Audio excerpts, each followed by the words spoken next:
جناب سما زحمت ما رو بکنید. چیکار؟ معاف. برای چی؟ مکرم. تو کاری الان؟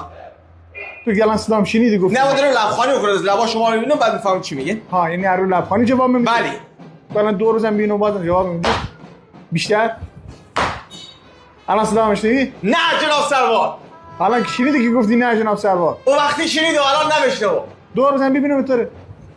برو بشه راست خدمت در کی الان. امور معاف نمیکنی؟ نه. تو که از اینجا میه بده. برو تجدید کن. سلام جناب سروان به زحمت همین امضا کنیم ما بریم. باز که توی برشی امضا کنم الان. ما کور ما رو معاف کنیم. خب کجا رو امضا کنم؟ ها بیا نگاه اینجا امضا کنیم. ببینیم برگشت دیگه کجا؟ خب دیگه اگه نه اینجا امضا کنه یا اگه نه اینجا امضا کنه ما بریم دیگه. خب الان تو که کوری چجوری اینا رو دیدی؟ آخ برو بیرون. سلام جناب سروان زحمت این امضا بکنید ما بریم. بازم که توی برشی امضا کنم الان. آخه میدونی من اگه برم خدمت جناب سروان خب بعد دشمن بیاد سمت من میتونم بهش تیر بزنم. واسه چی؟ دلم نمیاد گناه داره.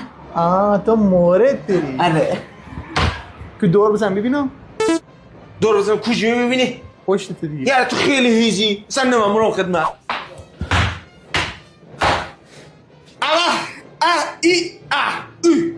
چی؟ گوه نمیفهمه.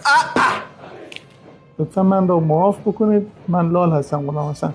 الان تو لالی؟ بله. برو بیرون.